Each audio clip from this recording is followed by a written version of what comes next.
રાજ્યમાં 454 મીટર લાંબી ટનલનું કામ પૂર્ણ. રેલ મંત્રીએ વર્ચ્યુઅલ નિરીક્ષણ કર્યું.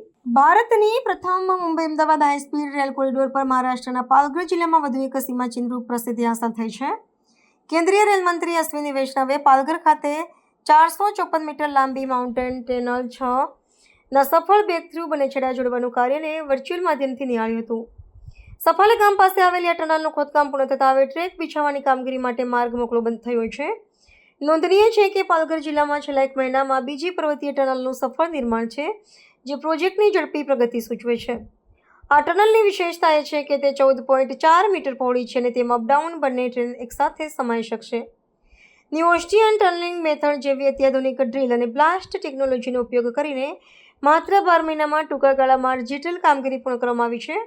રેલ મંત્રીએ આ પ્રસંગે જણાવ્યું હતું કે બુલેટ ટ્રેન પ્રોજેક્ટમાં વપરાતી અદ્યતન મશીનરી અને ટેકનોલોજી હવે ભારતમાં જ નિર્મિત થઈ રહી છે, જે આત્મનિર્ભર ભારતની દિશામાં એક મોટું ડગલું છે.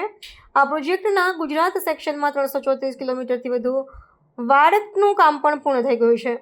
આગામી લક્ષ્યાંકો વિશે માહિતી આપતા રેલમંત્રીએ ઉમેર્યું હતું કે ગુજરાતમાં સુરત અને વાપી વચ્ચે બુલેટ ટ્રેનનું પ્રથમ સંચાલન ઓગસ્ટ 2027 સુધીમાં શરૂ કરવાનું આયોજન છે, જ્યારે 2029 સુધીમાં સમગ્ર મુંબઈ અમદાવાદ કોરિડોર કાર્યરત થઈ જવાની ધારણા છે.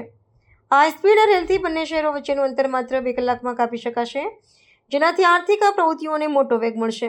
પાલઘર જિલ્લામાં હજુ પણ અન્ય 5 પર્વતીય ટનલ પર કામ પૂરજોશમાં ચાલી રહ્યું છે અને સુરક્ષાના તમામ માપદંડો સાથે તેને સમયસર પૂર્ણ કરવા માટે પોલીસ અને વહીવટી તંત્રનો પણ સહયોગ લેવામાં આવી રહ્યો છે.